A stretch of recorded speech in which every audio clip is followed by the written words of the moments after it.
Shalom pemirsa, dimanapun Anda berada pada malam hari ini, bersama lagi kami di channel Majelis Daerah YPP Batu di Sumatera Bagian Selatan dan Sebelah Tinggi itu lagi Ebenezer di program Miracle. Menyaksikan kebaikan Tuhan dalam sepanjang hidup kita. Dan pada malam hari ini, tamu spesial kami dari Palembang. Ibu Meta Tampu Bolon, Nyonya Butar-Butar. Wow, harus saya sebut ini karena saya bangga sekali. Shalom, selamat malam Ibu Meta.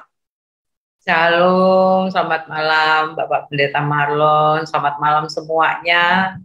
Ibu sekarang menjadi direktur salah satu perusahaan jasa cleaning service, begitu ya?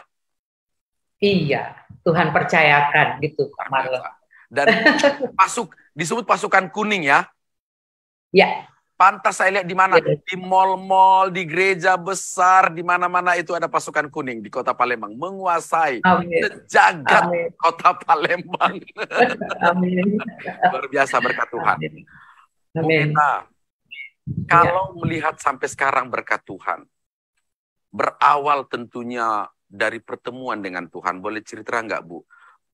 Seorang Meta, masa Meta dulu, Meta kini, Meta belum lahir baru, belum tumbuh Tuhan Yesus, dan akhirnya bertemu berkat Tuhan. Gimana sih ceritanya Bu Meta? Boleh cerita dong?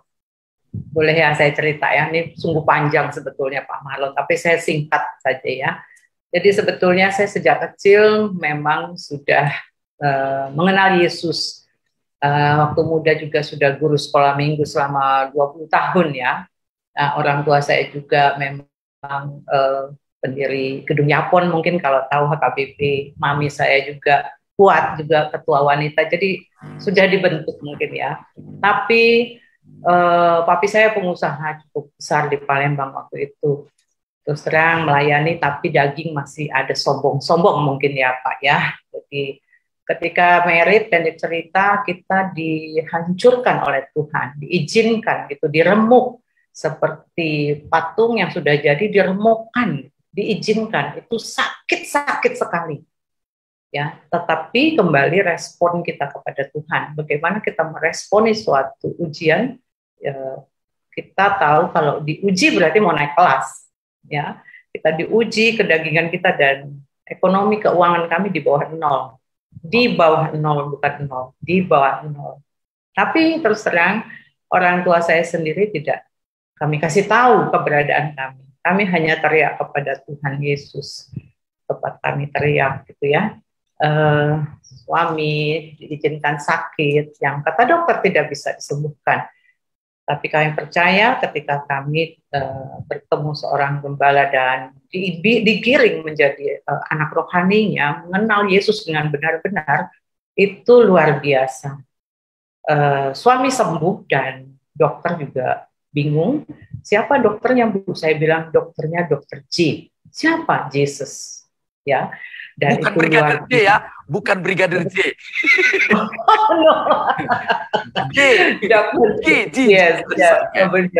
Jesus ya. Jadi it's all about Jesus. Ternyata Tuhan Yesus itu tidak merubah, memberikan solusi atau mengangkat kita hanya dari sakit, bukan. Satu paket gitu. Wow. Jadi ketika kita rukun, duduk bersama, anak-anak kita ajak bersatu dan sebagainya, maka sakit penyakit disembuhkan, keuangan dipulihkan, hubungan rumah tangga dipulihkan, semua dipulihkan. Itu luar biasa. Saya pun kalau kesaksian ini masih merinding Pak Marlon. Begitu luar biasanya Tuhan itu dalam kehidupan kami. Ya, jadi dari yang tadinya memang kami kontraktor, maksudnya tuh pindah-pindah, ngontrak-ngontrak Pak. Jadi kami rindu sama Tuhan, kami mau cari rumah.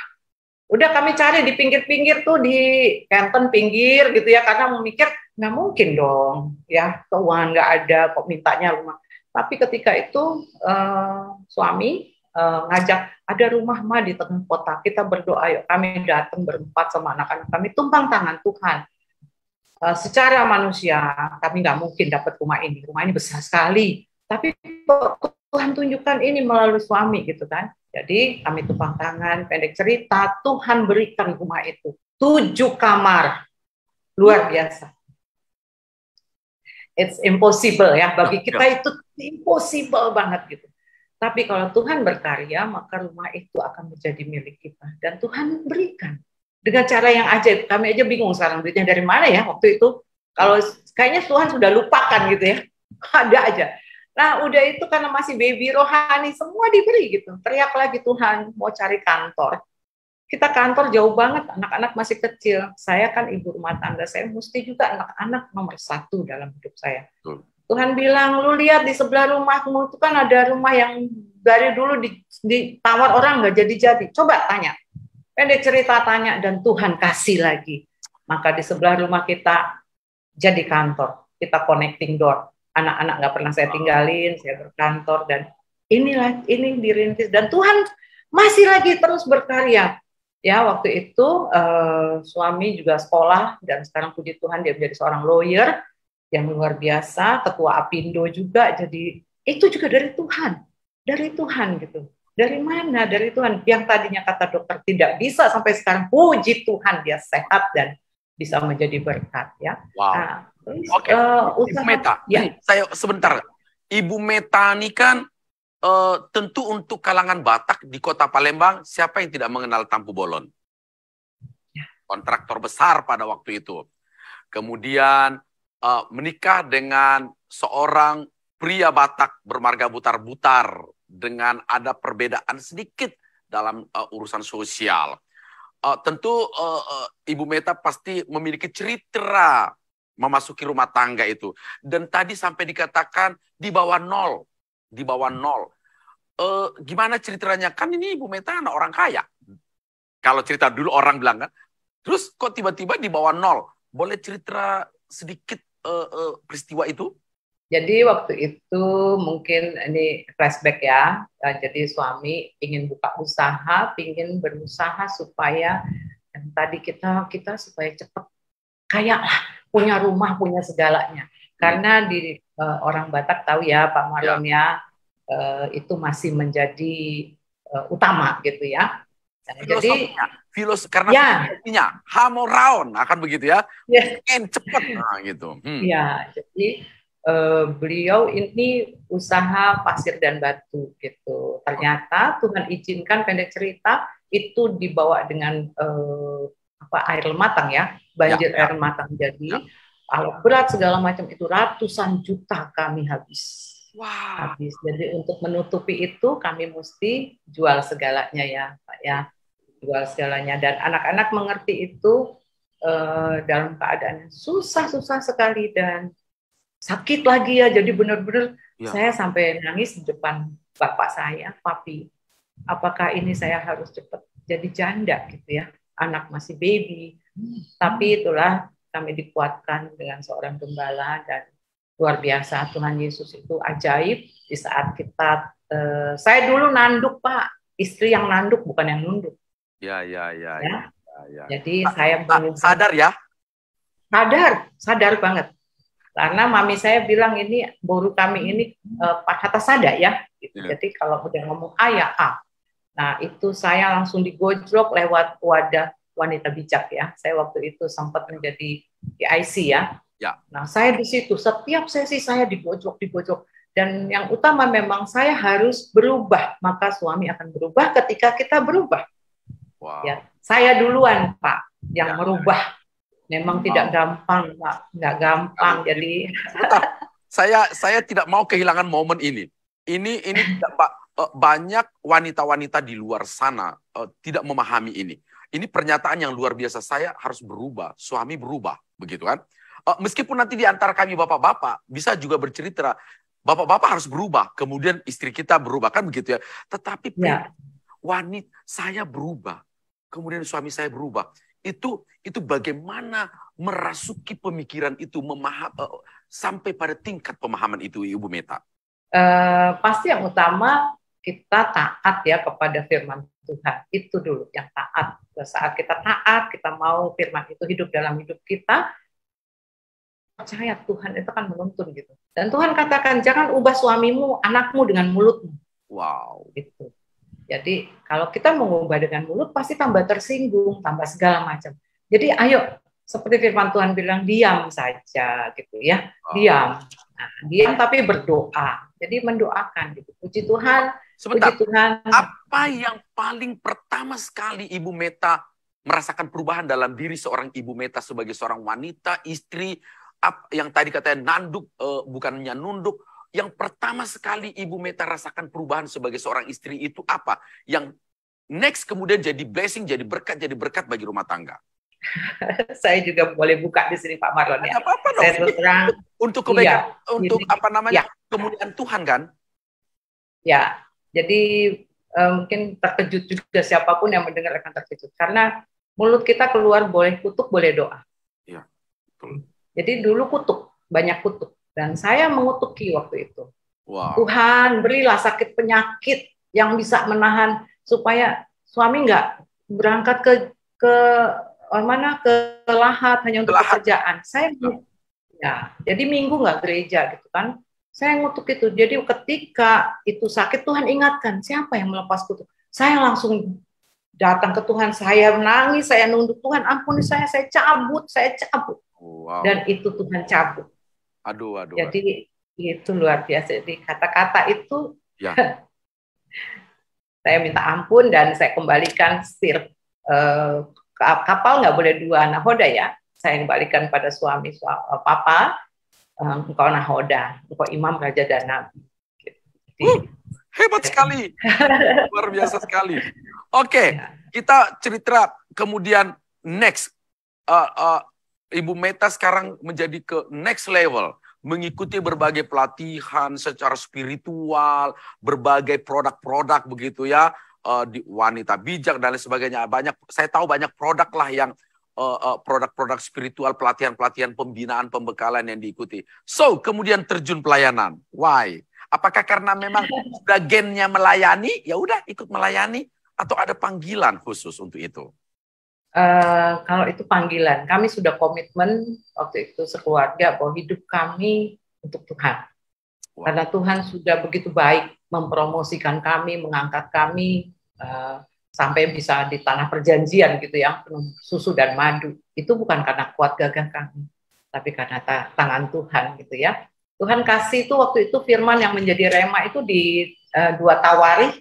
Ya. Mungkin saya bacakan sedikit ya Pak Marlon. Siap. Itu 2 Tawarikh 15 sampai 16. Ketika kami saat teduh keluar firman ini. Dia katakan, sekarang mataku terbuka dan telingaku menaruh perhatian kepada doa dari tempat ini. Wow. Sekarang telah kupilih dan kukuduskan rumah ini supaya namaku tinggal di situ untuk selama-lamanya. Maka mataku dan hatiku akan ada di situ sepanjang masa. Dan ini kami pegang. Ini luar biasa. Ini pada waktu Salomo ya, bait Allah ya, mendatangkan kemuliaan. Wow. Setelah itu, jadi intinya, iya.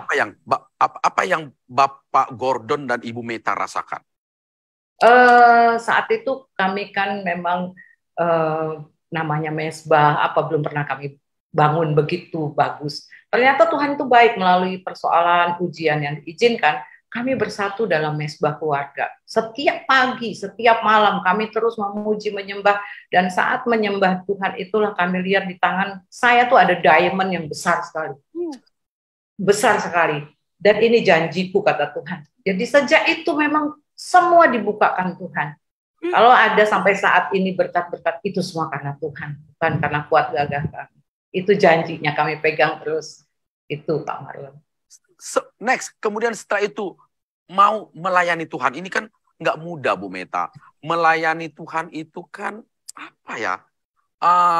Kan ada di sana ada cerita pengorbanan, ada cerita kerendahan hati, ada cerita memberi waktu, uang, pemikiran. Sementara itu kan lawannya kesuksesan kan gitu.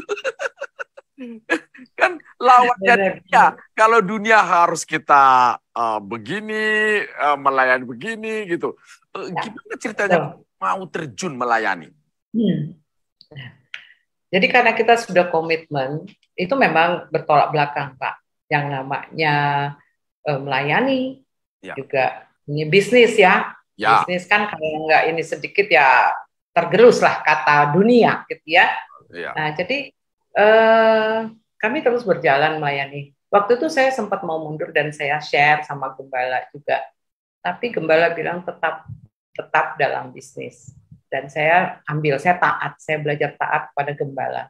Dan saya dengar memang betul pelayanan ini perlu duit, Pak. Perlu duit. Gimana pun perlu sekali. Dan usaha kita sangat membackup untuk keuangan, pelayanan. Jadi kita nggak roh pengemis ya Pak Marlon. Nah, gitu.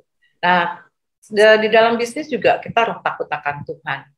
Kita pajak tidak bayar terus orang kadang bingung kenapa mesti bayar. Ya iniin aja pakai, tidak, kita takut Tuhan karena sebelum membangun usaha atau apapun kami serahkan ke Tuhan. Jadi PT Indograha adalah milik Tuhan. Itu milik Tuhan, jadi tidak akan pernah goyang. Puji Tuhan selama pandemi 2 tahun kami tidak merasakan goncangan, Pak. Wow. Karena Dia kasih satu lagi firman Tuhan yang menjadi rema, itu di Keluaran 14. Dia katakan Tuhan akan berperang untuk kamu dan kamu akan diam saja. Wow. Dan itu kami pegang, kami nggak pernah. Kalau Tuhan yang di depan kan berperang, dan itu saya sampaikan kepada semua anak buah. Jangan takut, Tuhan sudah bilang, kita diam saja, dengar, taat. Dan itu memang terjadi, Pak Mario. Luar biasa. Bu Meta, orang mencari uang itu juga sah-sah saja, itu mulia. Itu mulia. Mencari berkat, dan memang karena Tuhan suruh bekerja. Untuk mendapatkan uang itu sah. Hanya kadang-kadang bisnis dan pelayanan ini tidak mudah. Kadang-kadang menjadi dua yang terpisah. Ini gimana Ibu Meta mensiasati berkat dari Indograha, tapi juga sekaligus melayani Tuhan. Itu apakah, kan ada orang berkata begitu, alah kalau di gereja sucinya minta ampun, tapi kalau udah jadi bos, itu kita semua dimaki-maki. Banyak loh begitu ya, bisa terjadi. Bagaimana Ibu Meta menjaga kesaksian sebagai seorang hamba Tuhan, pelayan Tuhan, tapi sekaligus mencari uang? Benar Pak Marlon, jadi kita sepakat sekeluarga bahwa inilah kami, anak Tuhan. Jadi mau di pelayanan, mau di bisnis, kami tetap adalah ini yang sebenarnya. Jadi kami tidak tutup-tutupi. Orang bisa ngecek langsung, mungkin kalau melihat itu casing aja ya, tapi bisa tanya sama supir, sama pembantu rumah tangga, bisa dicek. Terus anak-anak di lapangan, di Indograha, boleh tanya langsung bagaimana kehidupan kami. Karena kami tidak mau jadi batu sandungan ya Pak ya. Jadi Indograha sendiri sudah banyak membantu orang-orang, khususnya yatim piatu, kita pekerjakan. Kalau memang dia punya SOP, kita pekerjakan. Dan boleh tanya, Indograha menjadi saluran berkat bagi banyak orang. Luar biasa. Bu Meta, kan ini dari pernah juga terjun pelayanan. Saya ikuti sejarahnya tadi. Terjun pelayanan karena udah gen dari mami, memang cinta gereja itu sudah nggak perlu diragukan lagi, itu dulu ya. Hanya kemudian ada sisi spiritual, mengalami pertemuan pribadi dengan Tuhan, kemudian terjun lagi mengambil bagian dalam pelayanan lebih serius lagi. Tapi kan pelayanan itu menemukan banyak persoalan, Bu Meta. Apa persoalan sesungguhnya yang paling serius yang pernah Bu Meta hadapi dalam pelayanan? Sebagai seorang bisnismen, tapi sebagai seorang pelayan. Memang ada satu kejadian yang membuat saya bukan trauma ya, tapi saya lebih minta sama Tuhan. Tuhan suatu waktu beri kepada saya suatu tempat tanah yang luas. Saya ingin ada rehabilitasi center khusus untuk lansia, untuk anak-anak terbuang. Itu yang saat ini doa saya. Saya bilang kalau dari keuangan mungkin it's impossible gitu, it's my dream. Tapi saya percaya kalau hati kita seturut dengan kehendak Tuhan, Tuhan pasti kasih, entah kapan, gitu ya. Nah, saya pernah juga ngadop seorang anak yang memang udah berapa kali gitu ya, tapi selalu orang negative thinking bahwa saya mau merebut anak itu, mau segala macam. Padahal tidak, nah. Tidak sama sekali. Kita hanya mengadop sementara, memberi dia nafkah sampai dia besar, kembali lagi kepada orang tuanya. Itulah kerinduan kami, dan kami sudah berapa kali gitu anak bayi, dan satu di antara mereka yang kembali ke rumah orang tuanya dan meninggal, itu sangat terpukul. Saya mungkin kalau lihat di akun Facebook saya ya. Saya lihat. Iya. Itu yang saya kehilangan banget, dan setelah itu banyak yang nawarin lagi, dan saya bilang Tuhan, saya belum sanggup saat ini. Kalau Tuhan beri saya memang nanti panti asuhan, baru saya bisa.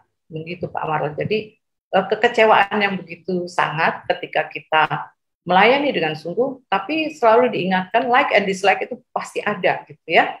Nah, tapi saya berserah sama Tuhan. Tuhan, kami udah lakukan yang terbaik yang kau mau, tapi kalau memang begini jalannya, ya kita berserah aja. Wow. Kalau saya melihat di akun-akun seorang Meta Tambu Bolon itu, ada kelembutan yang bisa dibaca begitu ya. Saya kok belum bisa membayangkan segarang apa sih wanita Batak campuran dengan Jawa di masa lalu. Kok sekarang kalau katanya kalau dulu saya begini itu, saya kok belum bisa melihat apa karena sudah ditutupi firman semua begitu ya. Melihat seorang Meta itu wanita yang tadi katanya itu mulutnya kutuk itu. Gimana sih kok bisa jadi lembut itu gimana? Apa memang sudah sejak lembut atau gimana ceritanya? Boleh nggak cerita sedikit lagi aspek itu gimana Tuhan? Ya. Mungkin ya proses ya Pak Marlon ya. Kalau di flashback dulunya ya karena saya merasa saya hidup tidak pernah kekurangan, ya kan? Semua ada, semua itu disiapkan oleh orang tua saya gitu. Jadi pembantu bisa 4 orang, bisa segala, tapi iya, supir sudah siap gitu ya. Tapi memang mami saya mengajarkan namanya Borubata harus siap kan. Tapi di rumah juga diajarkan untuk masak, untuk segala macam gitu. Jadi untuk menjadi wanita yang independen itu juga dimasukkan gitu. Walaupun dipersiapkan segalanya. Nah, tapi memang karakter seorang Meta memang keras gitu. Karena papi saya keras. Papi saya kan didikan Belanda, jadi terlalu keras memimpin kami dengan keras. Tapi ya kita ambil sekarang positifnya bahwa dia mengajarkan disiplin yang saya bawa sekarang ketika memimpin perusahaan itu sangat berguna gitu. Tapi saya combine disiplin sekarang dengan kasihnya Tuhan Yesus gitu. Ternyata luar biasa Pak Marlon. Indah sekali, aduh luar biasa. Bu Meta, boleh dong sekali lagi cerita kehidupan Bu Meta di titik nol. Saya sih sebenarnya kalau berbicara kita di motivasi juga, kalau orang berkata di titik nadir, paling rendah di titik nol. Tapi kok tadi bicara sampai di bawah nol begitu ya. Hati seorang Ibu Meta yang pernah berkecukupan, kemudian ada di titik nol, itu gimana melihat orang? Biasanya kan begitu ya. Bagaimana melihat orang, melihat keadaan, apakah pernah mulai bertanya waktu itu, jangan-jangan saya salah memilih suami? Boleh cerita gimana ya. Itu? Nadir yang paling pernah itu. Ya, itu pasti muncul. Saya udah salah, bener dong orang bilang kenapa begini, saya udah salah. Gitu. Tapi kembali Tuhan ingatkan, tadinya kutuk bisa jadi berkat gitu ya. Nah, jadi saya waktu di bawah nol, saya merasa malu juga, Pak. Bayangin ya, saya dulu kan bawa kendaraan. Mana-mana saya punya supir, saya bawa sendiri. Independen lah, wanita yang independen gitu. Tiba-tiba saya lagi hamil anak pertama, saya mesti berdiri di pinggir jalan nunggu angkot gitu ya. Sementara teman saya lewat, hey Met, ngapain lu gitu ya, itu kayak ditampar saya nangis, pulang ke rumah saya nangis, aduh Tuhan, saya mengingat begitu, terus saya bilang Tuhan, saya mesti mengalahkan daging saya, kalau saya mau maju saya mesti kalahkan, dan itu proses Pak, nggak gampang, memang kata Pak Marlon tadi nggak gampang Pak, jatuh bangun gitu ya, tapi saya ya puji Tuhan, kembali ke iman gitu ya, kembali ke respon. Kalau kemarin respon saya mungkin negatif terus, mungkin nggak sampai segini ya, nggak sampai kepada tanah perjanjian, tapi puji Tuhan banget kita berempat bisa bersatu, bersekutu, dan itu yang membuat ada terobosan di dalam rumah tangga kami. Puji Tuhan, yang masa pacaran dulu nggak ngerasain begini manis Pak, sekarang ini udah mau 30 tahun married, baru manis banget. Bener, kayak pacaran banget gitu loh, luar biasa gitu.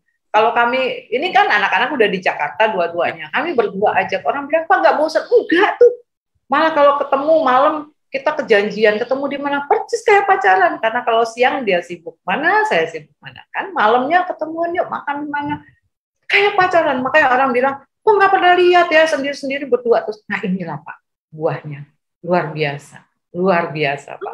Aku cinta dia mati-matian. Benar, luar biasa. Nah, Bu Meta, pada waktu ini kan orang perlu pelajarin ya. Pada waktu istilah baru saya tahu ini ada istilah di bawah nol. Biasanya sekali lagi istilah titik nadir paling rendah, dia berada di titik nol begitu. Apa yang paling Ibu Meta sesali pada waktu semua nggak ada itu? Apa yang paling Ibu Meta sesali? Apa yang paling berkecamuk dalam pikiran seorang Meta Tampu Bolon? Waktu itu saya kan memang waktu di bawah nol itu saya tidak bisa bekerja maksimal seperti waktu saya masih gadis karena saya udah punya anak 2, ya kan, nggak bisa seperti dulu lagi. Waduh, bisa ini bisa itu, nggak bisa. Sudah kembali tanggung jawab saya ini pertama anak-anak. Tapi kalau nggak kerja, duitnya dari mana kan begitu Pak Marlon kan? Nah itu benar-benar ada penyesalan. Untuk apa ya saya sekolah tinggi-tinggi ya? Kalau cuma di rumah aja. Untuk apa ya saya begini-begini kok? Tapi kembali, ini kayak kata orang, nasi udah jadi bubur. Mau dibalikin ke nasi nggak mungkin, harus jadikan bubur ayam. Itu dia. Itu. Jadi ya harus maju dan jangan noleh ke belakang, maju. Jadikan bubur ini menjadi bubur ayam. Nah itu Tuhan. Ibu menjadi salah satu pionir lah menurut saya dan begitu berkembang untuk cleaning service di Palembang, PT Indograha. Gimana sih ceritanya kok dapat peluang bisnis ini, padahal selama ini keluarga Tampu Bolon itu dibesarkan saudaranya dengan kontraktor, PLN, cleaning service. Itu tiba-tiba dapat, ada ceritanya nggak di balik ketemunya peluang bisnis ini? Oh iya, betul. Jadi puluhan, ini kan Indograha udah berdiri mungkin 20 tahun yang lalu gitu ya. 20 tahun yang lalu. Jadi kita lagi berjalan waktu itu, saya bilang, Papa, Palembang ini udah mulai banyak gedung ya, kayaknya butuh deh cleaning service. Itu terucap segitu aja, secara nggak langsung. Nah waktu itu suami masih aktif di asuransi, mungkin Pak Marlon tahu ya. Nah tiba-tiba gimana caranya, adalah orang percayakan gedung, salah satu gedung di Jalan Patal Kusri untuk kita bersihkan. Mami bilang gimana Mak? Ambil. Nah itu, ambil. Nah, kita kan nggak tahu ilmunya, ambil Pak, ambil. Nah, kita belum pernah sama sekali. Tapi hikmat yang dari Tuhan itu ternyata ya. Pelajaran klinis nggak ada, buka YouTube nggak ada, bukunya nggak ada. Di googling nggak ada juga petunjuk itu. Jadi apa yang kita dapat dari rumah dulu, diajarin Mami ya diterapkan di sana kan. Diterapkan. Itu kantor itu lantai 4. Jadi pertama kita bersihin dari bawah kan. Ternyata kotor lagi kan. Wah iya kata Tuhan, kenapa dari bawah? Dari atas dong. Jadi belajar lagi di situ. Tapi ternyata setelah itu Tuhan bukakan lagi yang lain. Nah itu yang kejadian sakit ya. Setelah sakit, nah, saya waktu itu mengikuti tender di Jakarta untuk PTC. Untuk PTC Mall. Ya, PTC Mall. Saya berangkat ke Jakarta dan pendek cerita kita pemenang. Kita pemenang waktu itu. Nah, saat itu sudah pemenang, modalnya nggak ada kan Pak? Betul. Modalnya nggak ada. Jadi kapan kerjanya Tuhan bilang, modal lu mana? Gitu ya. Oh iya ya Tuhan. Nah ada PON. PON itu butuh 300-an karyawan, malah lebih. Terus saya bilang, waktu itu kita di rumah, belum ada kantor. Terus saya bilang sama suami, ikutan yuk tender ini. Aduh, waktu itu suami masih dalam proses pemulihan ya. Pemulihan dari ada mana mungkin lah, modal dari mana? Kita ikut aja, majuin. Pendek cerita kami ajukanlah company profile segala macam. Kita ikut masuk, bersaing. Tender, pendek cerita tender, nama kami perusahaan kita nggak ada Pak, nggak menang. Aduh, terus Tuhan bilang di rumah gini, temuin pimpronya, temuin Pak, gimana ini? Wah, gimana Bu ya? Paling tinggi perusahaan Ibu punya ini anggarannya. Tapi karena ibu di dalam kota dan sebagainya, kita coba ya, bisa nggak dikurangin gitu segala macam. Oh iya ya, kita langsung kerjain dan kita kurangin dan langsung dicabut nama perusahaan kita Pemenang. Itu karena Tuhan. Wow. Nah, tapi apakah di situ? Enggak, Pak. Sudah menang, pasti ada lagi. Tinggal kalian berdua ngomong, Pak, dananya dari mana, Pak? Nah, mulai ngandalkan. Kan orang tua punya uang ya, Pak ya? Nah, kita majuin ke orang tua. Tapi karena di Batak itu Boru kan nggak punya hak ya, Pak? Ya, di bawah hak dari laki-laki. Ya, betul lah, gitulah. Di nomor 2 kan. Pendek cerita tertutup lah, tidak bisa dari orang tua karena belum ada kesepakatan. Padahal kita pengen dana yang segar langsung kan. Ya kita masih ngandalin manusia. Tuhan bilang, kenapa kau andalin manusia? Kami berdoa lagi Pak Marlon. Kami berdoa lagi Tuhan. Kalau kau kendaki memang proyek ini untuk kami Indograha, kau percayakan, pasti ada jalan.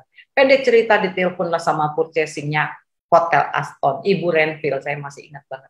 Ibu Renville telepon, gimana Bu Meta, bisa nggak sekian kamar untuk Aston ini untuk PON? Saya bilang bisa Bu, tapi tolong DP-nya. Dan dia gelontorkanlah uang DP itu sekitar 110 juta ya, setengahnya dari itu. Dan iya kan, itu menjadi modal. Berputar. Orang bilang, kenapa ikutan PON?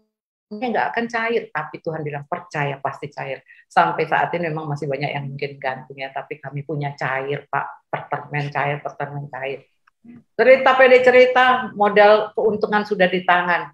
Tuhan bilang, nah modal udah ada kan, ayo kerjain PTC. PTC panggil, kami kerjain, modal sudah ada. Dari PTC PIM panggil, begitu Pak, PS manggil berturut-turut sampai saat ini mungkin sekitar 30 proyek ya. Ada. Dari lima karyawan Tuhan percayakan ratusan saat ini. Itu karena Tuhan. Itu cerita. Jadi modalnya kalau ditanya 0 ya Pak, 0 bro modalnya. Saya terkesan sekali tadi. Nah, kenapa kamu mengandalkan orang? Ada Tuhan yang hebat, yang punya. Ini poin, Bu Meta, poin. Bu Meta, sekarang kan pasukan kuning ini ada di mana-mana. Kita ke mall, dia ada. Di bioskop, dia ada. Di gereja pun, salah satu gereja, dia ada, kulihat. Ini pasukan kuning ini. Ada nggak rasa bahagia seorang Meta telah memberi makan banyak orang? Keluarganya, mereka bekerja dan Ibu Meta lihat. Apa sih yang dirasakan seorang Meta Tampu Bolon melihat mereka bisa hidup dan membuka lapangan kerja? Ini Pak Marlon menyentuh banget nih. Itulah bahagianya Pak. Saya tidak pernah mengharapkan mereka datang memberikan bingkisan atau apa, tapi saya lihat mereka bekerja dengan sungguh dan mereka bisa membantu menjadi tulang punggung keluarga. Itu benar-benar bagi saya suatu yang sangat memberkati saya, Pak. Ya, ratusan dan belakangan ini ada berapa yang yatim piatu juga bisa bekerja. Itu luar biasa, Pak. Jadi bukan kita memberikan ikannya ya, tapi kita berikan pancingnya. Luar biasa, Pak. Sampai sekarang Indograha menjadi berkat dan itu memang visi kita. Indograha menjadi berkat. Ya, kalau dibilang tidak untung nggak ada yang namanya bekerja nggak untung. Tadi kan sudah kita sepakat, cari uang itu mulia. Betul, iya. Tapi kita untung yang tidak begitu ya Pak ya, nggak begitu melonjak sama sekali. Jadi Tuhan bilang apa yang saya sih terkesan begini. Oh Tuhan kasih yang kotor-kotor sama kita ya, membersihkan yang kotor-kotor. Ternyata ini maksudnya. Orang nggak mau pegang yang kotor, tapi Indograha yang kotor-kotor aja. Jadi kayak filosofis banget ya, dari yang kotor pun ada duit kan gitu. Ya betul. Jadi jangan anggap remeh yang kotor itu tidak membawa duit. Dari sampah pun itu ada duit dan telah memberikan makan banyak orang menjadi tulang punggung keluarga. Ibu Meta, kita tahu bahwa persoalan COVID itu benar-benar banyak menghancurkan sendi-sendi usaha. Dan banyak pengusaha itu, wah jantungnya berdenyut tuh bayar karyawan gimana. apa kiat atau bagaimana kok Indograha masih bisa eksis melewati 2 tahun? Itu katakanlah mungkin masih ada bangunan-bangunan yang dibersihkan, tapi kan sangat tidak maksimal kan begitu. Gimana itu antara benefit untuk perusahaan dan membayar karyawan? Gimana kiat dari PT Indograha? Ya, makanya saya bilang 2 tahun ini di situ mujizat ya, penyertaan Tuhan itu luar biasa. Ya semua pasti digoncangkan, pasti pengusaha yang bagaimanapun tergoncangkan karena saat itu kan semua lockdown, Ya, sehingga tenaga kerja banyak dirumahkan. betul. Pastinya, dan akhirnya kita juga membuat suatu strategi untuk mereka terus digilir, walaupun dapatnya mungkin kuenya dapatnya setengah-setengah ya, nggak seperti dulu kuenya 1, sekarang setengah, kadang 1/4. Nah itu supaya tapi mereka tidak ada yang nganggur, ya terus diputar. Nah yang kedua, mujizat yang Tuhan lakukan itu dari sekian proyek, saya sampai sekarang kalau cerita ini luar biasa penyertaan Tuhan. Tidak ada satupun invoice yang telat. Wow. Tidak ada satupun. Padahal, ya kata Pak Marlon tadi, semua juga mengalami kan. Pasti bisa tersendat-sendat ya. Itu 2 tahun tidak ada yang tersendat. Atau mungkin mundur 2 bulan bayar, nah kalau itu udah pasti goncang kita. Ya. Semua baik dan puji Tuhan 2 tahun tidak ada yang tidak digaji, 2 tahun Indograha memberikan THR tepat pada waktunya. Ini mujizat banget dan ini dirasakan oleh seluruh karyawan sampai mereka bilang luar biasa. Kalau ada invoice yang tersendat, sampai karyawan saya ini ada satu sekretaris saya, dia selalu dampingin saya, dia bilang, kami percaya karena ibu selalu berdoa. Pernah suatu waktu itu invoice telat ya, dia bilang, Bu, satu ini invoice agak telat, gimana? Tenangnya kita doa. Percaya pertolongannya tidak pernah terlambat. Dan itu terjadi Pak, tepat pada waktunya. Karyawan Indograha bisa melihat kebaikan Tuhan melalui perusahaan dan kehidupan Ibu Meta. Itu kan amazing banget, Bu. Amazing banget. Itulah saya pikir garis finish dari kehidupan kita.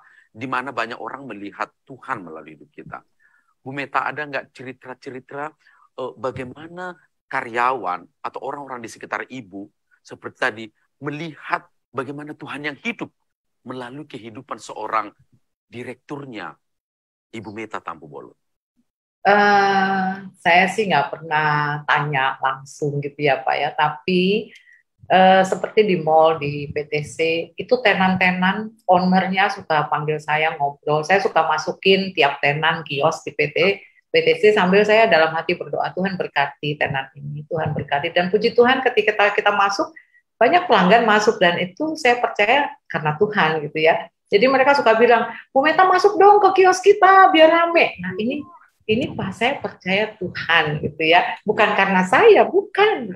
Saya bilang karena Tuhan Yesus. Jadi saya pakai juga dalam bekerja, saya juga melayani. Ada yang minta doakan, ada yang minta penguatan. Kayak nggak lihat mau agama apa, ya kita bicara lewat mulut kita, katakan yang terbaik itu. Jadi kalau anak-anak kita nggak pernah kasih apa-apa ya Pak Marlon kalau dia di lapangan. Tapi anak-anak selalu saya bawa, ayo foto sama ibu.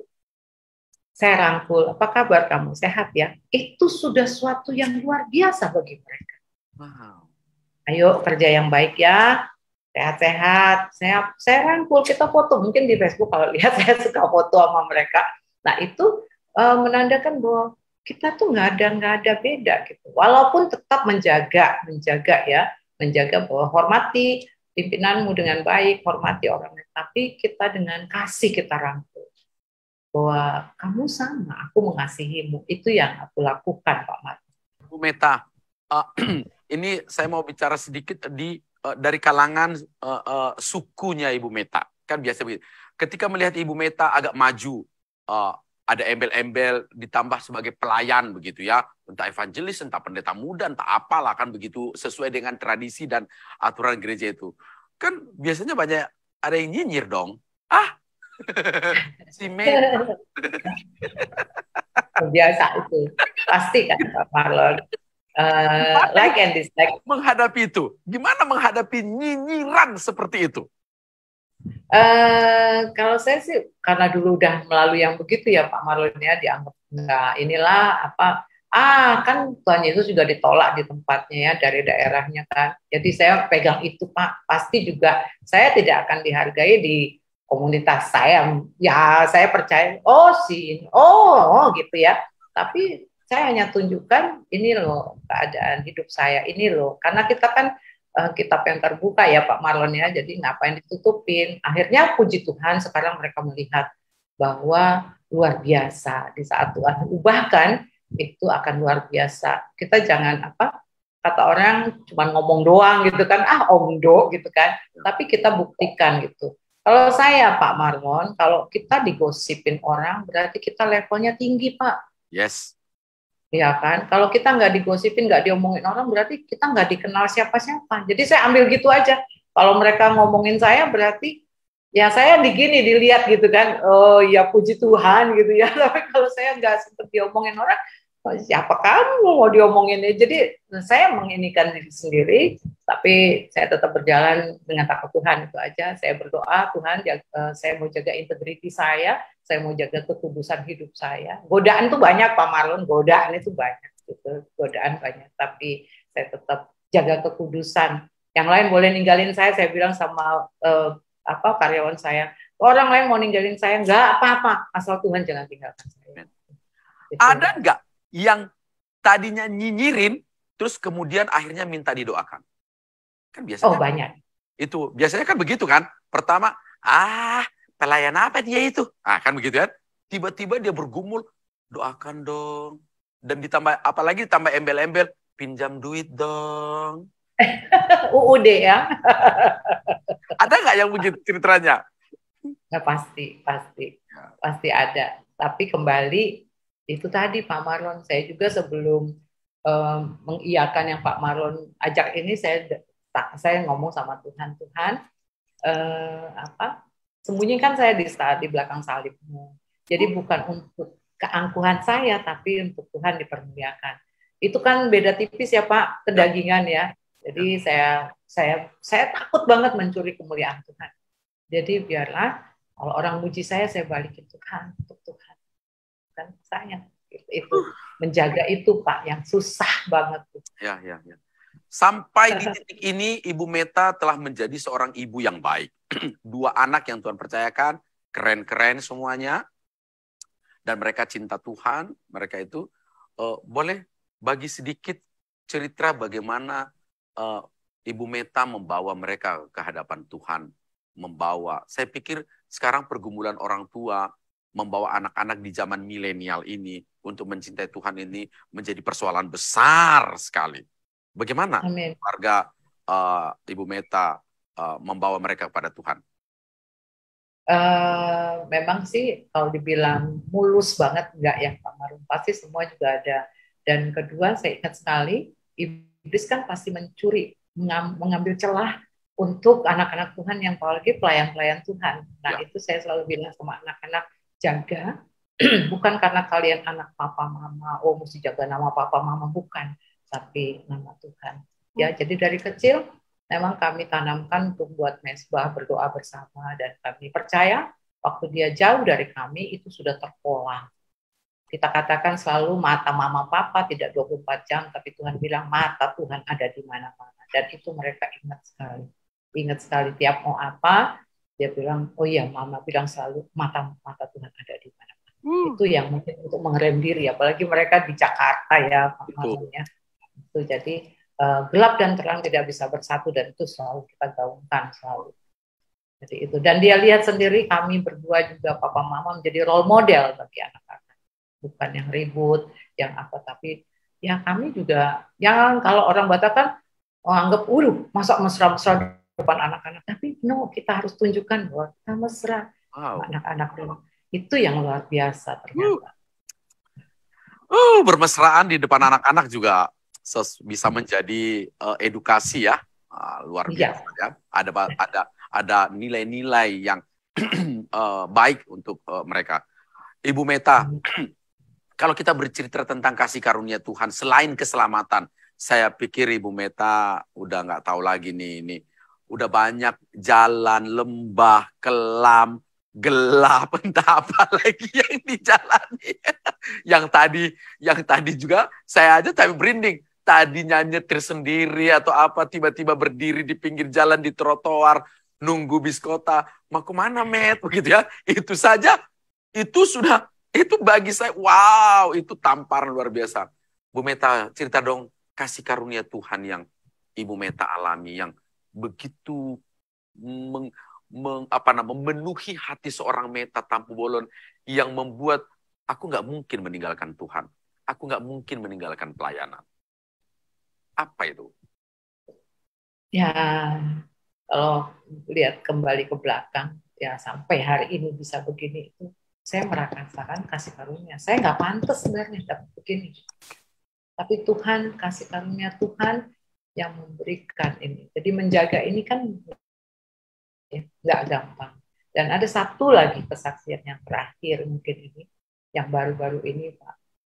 Saya ini kena genetik dari papi saya, bukan warisan harta, warisan sakit. Itu dia. Jadi papi saya buta seketika karena gula darahnya tiba-tiba. Ya. Itu jatuh ke saya. Oh, silang. Saya. Silang. Ya. Dari 6 anak saya yang dapat warisan itu. Tadinya saya bilang, Tuhan, kenapa? Why? Gitu ya. Tapi akhirnya saya bersyukur. Saya mulai menjalani terapi ke Malaka. Tapi karena lockdown, 2 tahun saya tidak bisa ke Malaka. Jadi saya nggak cek lagi. Tiba-tiba saat sudah terbuka waktu itu di Palembang boleh cek lab. Kita mau manggil orang juga lab takut ya karena ada pandemi. Kita cek, tahu Pak Marlon, gula darah saya tuh hampir 300. Wow. Gila ya, saya berpikir, waduh, bisa saya butas tiba-tiba. Tapi Tuhan baik, Pak.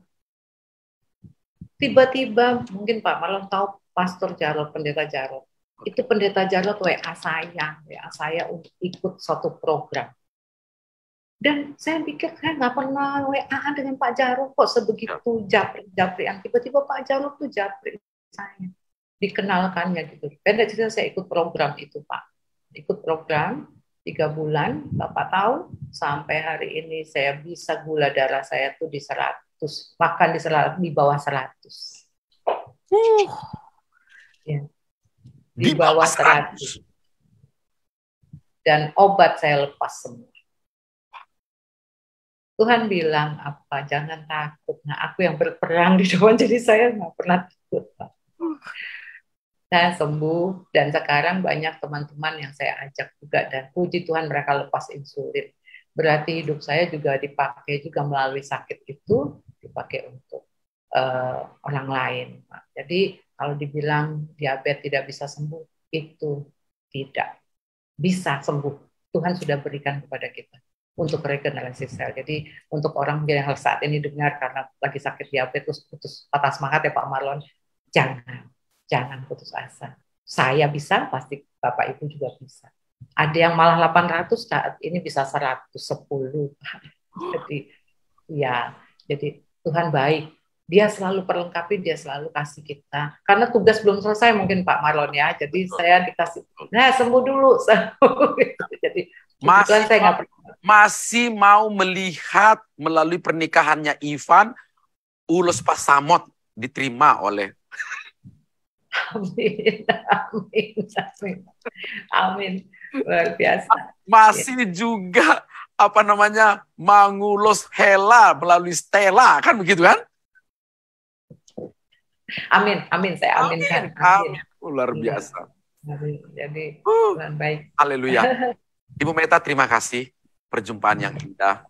Berbicara kebaikan Tuhan itu adalah sebuah kesempatan yang luar biasa. Saya pikir setiap orang ingin berbicara kebaikan Tuhan melalui hidupnya. Amin. Jika kita diberi kesempatan kita hari ini berbicara kebaikan Tuhan, kebesaran, kemuliaannya melalui hidup kita, itu adalah anugerah yang luar biasa.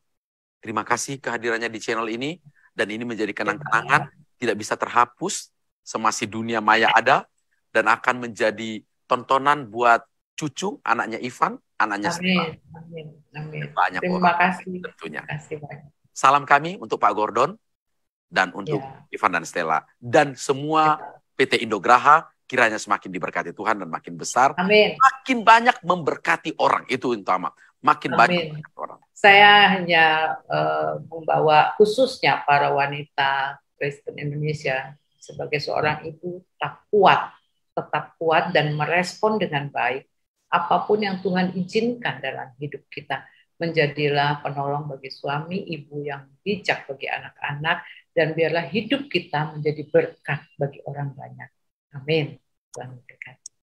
Shalom pemirsa, sampai di sini pertemuan kita bersama dengan Ibu Meta Tampu Bolon yang sangat luar biasa kebaikan Tuhan, dan kiranya melalui tayangan ini nama Tuhan dimuliakan dan Bapak Ibu semua diberkati dan menjadi inspirasi dalam perjalanan hidup ini saat melewati lembah Baka. Sampai di sini pertemuan kita di channel Majelis Daerah YPP Batu di Sumatera Bagian Selatan dan Sekolah Tinggi Teologi Ebenezer dalam program Miracle. Shalom.